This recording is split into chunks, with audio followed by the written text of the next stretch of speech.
Your painting kit comes with everything you need to make this masterpiece. Your kit includes one original hand screen printed canvas, acrylic color and a paper palette, and 2 brushes, and some water to clean your brushes. First, we're going to begin with the background color. Well, first you should begin by opening up some of your paints, you know what I mean? Okay, that's the start for me. Take a little red. I should have started with the yellow. I'll take my yellow from here. Once more. Oh, and some green. Mixing that all together like that. Right here. That's going to give us a nice reddish brown. We're going to scrub that all around here. Westerny. That's a westerny base color. That's just a little something to break up that white. That's a nice mahogany right there. Mahogany. Just spread that around all the way down like so. Try cutting as close as you can to that black line. Don't worry if you touch the black line. It happens. Nobody's going to hold it against you. You can always come back. I included some black in your paint kit so that you'll be able to touch up any things and give yourself a complete finishing feel. A complete feel of finish out. Finishado. Now at the bottom, we're going to use and dump the rest of the color that's on here that we mixed up. Get it on there, get it on there. You can even paint over my name. It doesn't hurt me one bit. This is a collaboration. I did come through in all of the canvases and touch up the faces to make it feel more Billy the Kid. You might be saying, well, I could have done better. Well, you probably could have, but let's talk about this. Hold on. Before you pass judgment, just let me tell you how I do things here, and then you'll at least say, well, I understand. First of all, I'm not trying to compete with the programs that exist in order to give you a high definition screen print. I am exercising the creative desire. I love the printing process. I like what happens with the idea of the image and what it goes through in order to bring it to the print. Having said that, what I'll do is I'll draw my drawing on a piece of paper and transfer it to a blank screen. Usually I'll just lay the screen on top of the drawing and trace it with graphite pencil, and then I'll fill in the screen by hand with latex paint. I used to buy screen filler and screen drawing fluid by Speedball, and that's fun. I would do it again. But it's also pricey, so I just choose to, and I'm not trying to spend more money on toys. I'll just go buy more paper and ink and do it this way. They both come out very hand feeling, like it's got the feeling of the artist's hand all over it. And that's what I like. I like that sharing the process.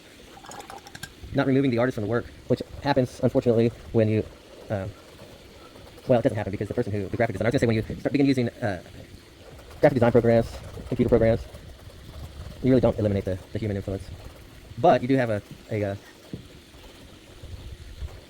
third party involved, a new platform, a different feel, something. It's digital. I think that's a good place to begin with that background. It's kind of orangey, we'll let it dry. I wanted to get that down. It's very brushy, and we can always come back in with paint after it dries and make it more opaque. The yellows are very opaque with the acrylic. You can add white to it to opacify it. It's a great opacifier. But I wasn't really sure what I was going to do with the background. I just wanted to get something down, and that was a good start. So now we're going to move on over to Mr. Antron. There's my palette. Take a picture of that. Let's see. I think I want to close these here. And I'm going to get some white because I'm going to circle him around with white.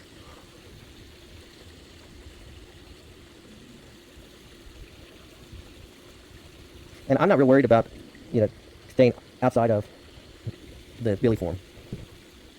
I don't mind breaking the line. I'll come back and repaint it later. So if it helps me and it helps you to know, don't worry about those little lines. Come back and paint them in. You might feel like your hand isn't steady enough. That might be true, but I can show you some tricks, and I will, on what I do, because I was never known for the most steady of hands. But I have learned to utilize my space around me and leverage that naturally I possess to steady my hand whenever it comes time. That white, see how it opacifies it? It also makes it kind of a shade of gray. I like shade of gray, albeit. Alright, so now we're going to change brushes, get the small one. I have abandoned the paper palette. It's alright if you do. I'll use it for mixing like I'm about to do right now, but I'll put it right there so you can see how I do it. Now I don't expect you to put your palette onto the canvas the way I just did, but look what happens if you do. And you rub it in, you rub it, you get a nice little background here like that. You can create like a faux finish feel. Everything is game, and this, look at what it does back there. Oh, this was a piece of poster board I was testing the original screen print on.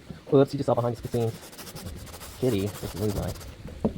And that does a little something there, doesn't it? Not bad. Alright, so now for the skin tone, I'm going to open up the red, white, and yellow.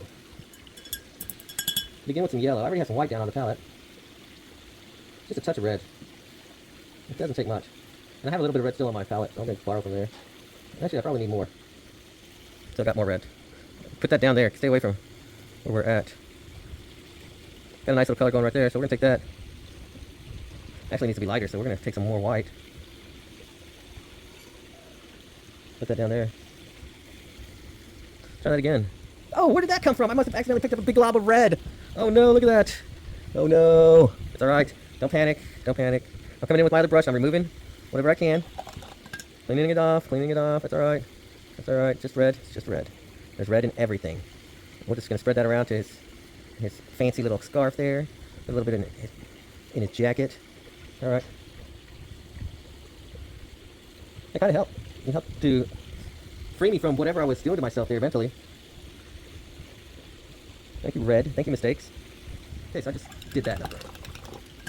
Okay, now we're going to. Ooh, I don't want that. I put a little red down on his. I'll put some on his cheeks.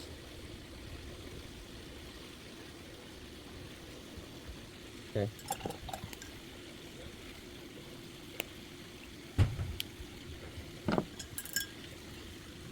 I've got black here now.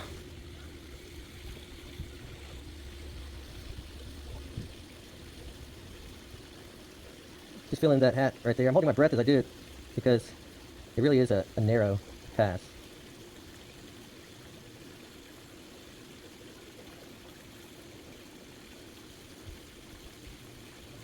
I'm gonna give him a little bit of curly hair back here.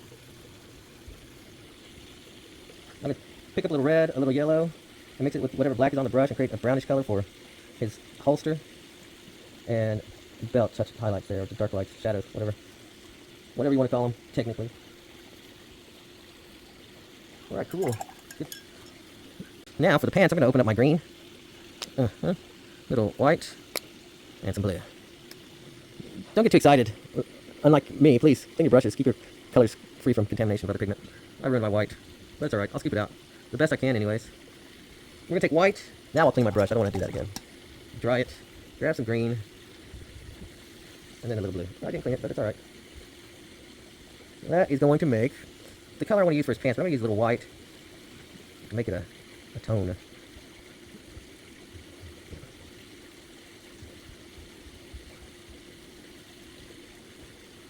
Something on my canvas. Look at that. I'm not sure what that is, but I'll take it off. Just use your brush as a tool, because that's what it is. Scrub it in there. I'm focusing on those little white pinholes all around. The more I get rid of those pinholes, the happier I am. Generally speaking. At least when it comes to the painting. I feel like it's closer to being done the less pinholes there are. That primer white just does something to my mind. It makes me see unfinishedness. And that's funny because it's not unheard of that criticism of my work would include terms or phrases like unfinished feel. Ironic, huh? Alright, so I got green on my brush. I'm going to clean that off because I'm going to now dip it into the yellow. Okay? Clean off that brush, grab some yellow. Was that what I want to do? Yes, that's what I want to do. And I'm going to get this white here. And, what was I going to do? Get more white. I need more white on that. That's it. It's got a little bit of red in there. Just a little bit. That's all it takes. And that is going to be for, what was this for? What was I doing with that? I'm going to put it right here in the undershirt because it'll do the least amount of damage there. And that would be the sleeves as well. So it kind of frames him in with a lighter color. And when that dries, I'll put, some more white highlights. I'll put some white highlights in that to help it to sit down. Should we leave him with the white go-go boots?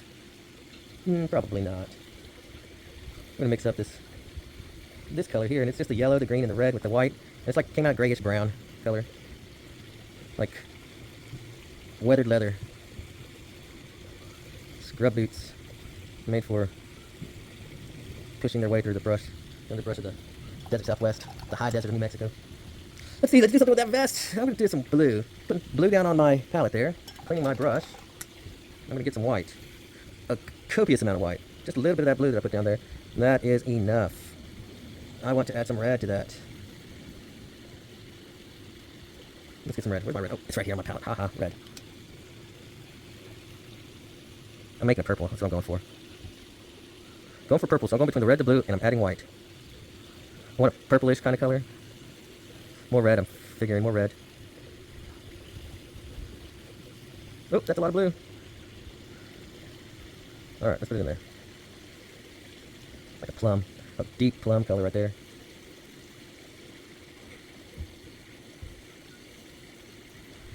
I want to use that for some shadows on the boots.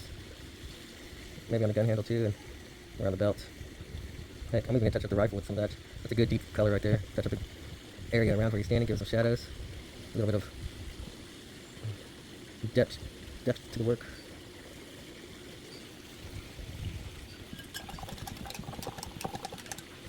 Now this bottom, I'm gonna go, excuse me.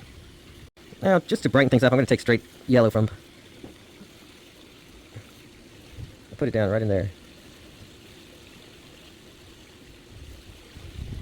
And that helps to bring the eye right to the center here. You can work your way back out, catching the details as you go. It's for you, I did it for you. I'm tempted to scrub this around in the back. Let's see what happens.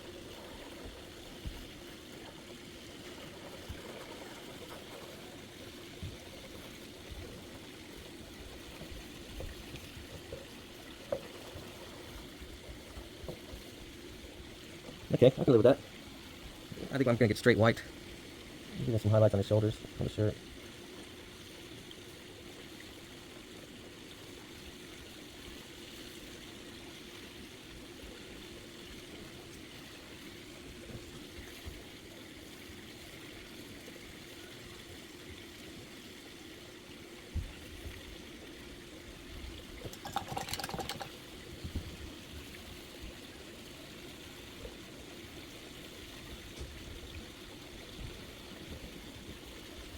Yeah, just touching up around the figure.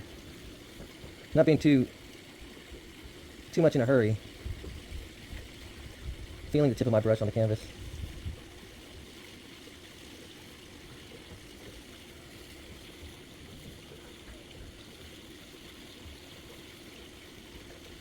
Focusing on eliminating all those little tiny pinholes of white.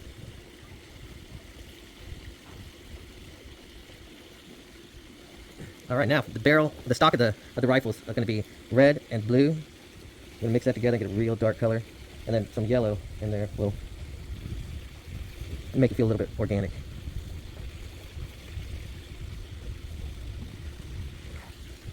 And then you can spread that dark shadow around into the boots of the figure throughout, creating more definition, depth, dimension, all of these. Just pushing that along with the tip of my brush. I'm painting that whole shoulder and arm a dark color. I figure out when it dries, I'll just hit that with some white highlight and eliminate the struggle of trying to respect the boundaries of the highlights that were already there. I'll just repaint them all.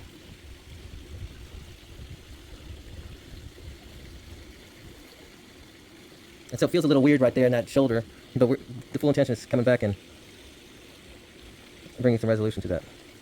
So I'm going to put some deep shadows in there that weren't there before. Since I'm going to do it, might as well do it all, right? Take a little red, just because I feel like I want to see a pop of color right in there. Yeah, I'm going to have to play that off as an article of clothing, and that would balance things out. Cool, alright, some things going.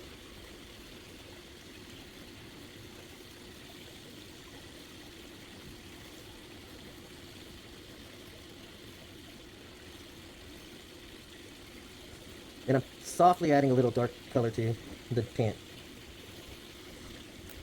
You gotta like how that's turning out. Alright, so now I'm gonna mix up a little white, some yellow, and there's red down there, so I'm gonna touch just a little bit of red. Ooh, I picked up some blue. And it's turning green. Everything's turning green. Whatever I was mixing here turned green. What am I gonna do with it? I'm adding some red. There it is. What was I doing with it?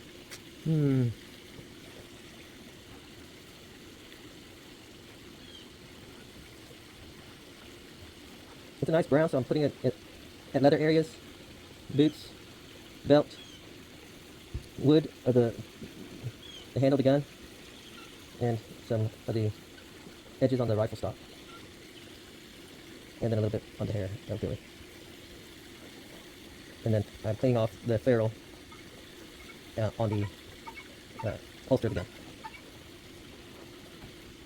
And I'm taking the dark color that I mixed with that blue, purple, that red and blue, and I'm going to outline Billy here. I'm just twisting, turning my brush as I go to get that color to rub down.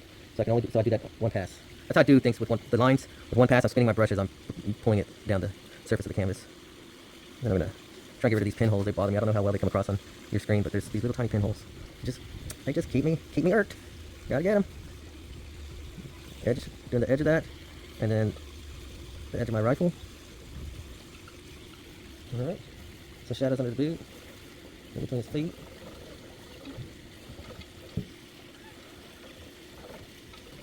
Oops. Okay, so now, grab a big glob of white from your tube, and this is me. You don't have to do this. You don't have to do this. I couldn't. I'm regretting it. Don't do it. Don't do it. If you can keep yourself, if you haven't done it yet, don't do it. You'll regret it. You'll regret it.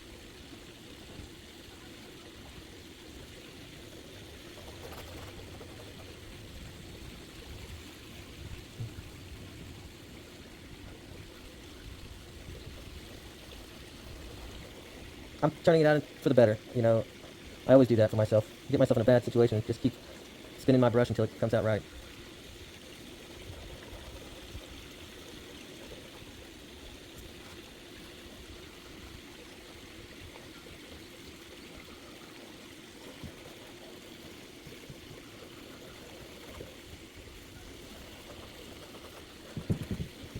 Next time I won't do that.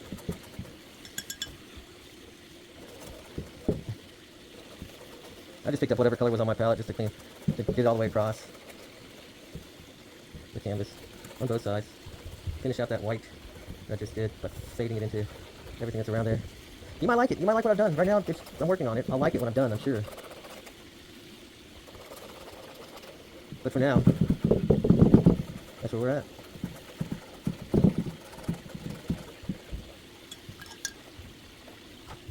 Ooh, so this is a great time for beginner artists to take a step back, look at what you've done, and pat yourself on the back. If you've gotten this far and you're still happy with it, you've done a lot. This next section is going to be a little bit more challenging. We're going to work on the face and the details of the face in particular. In this one, I'm thinking I'm going to come in and, as we do in the construction industry, just bulldoze it and just rebuild it over. So to do that, I'm going to begin with some white,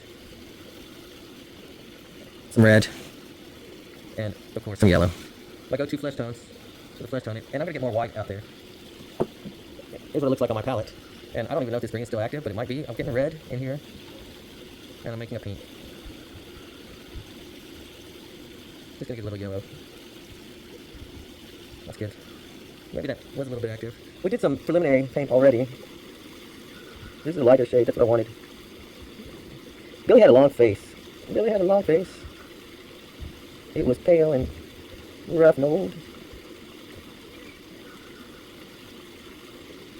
He once had a dream or two about the lives his half the gun told.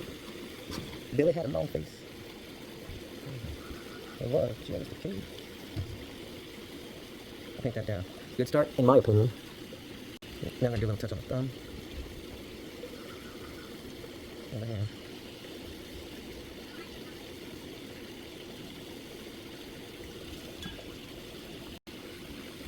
Pretty much just the black that I'm going to come in with.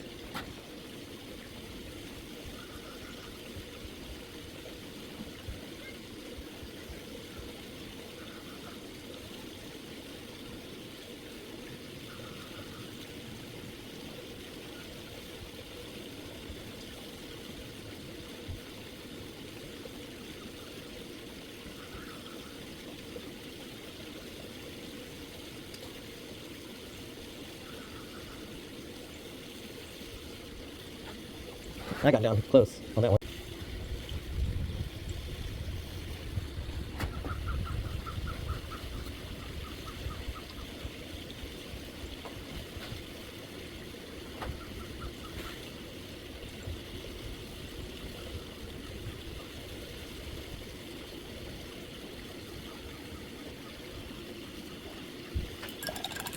A little bit too much green in that tone right there for me.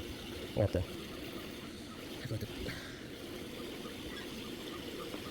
wiping it off. Ooh.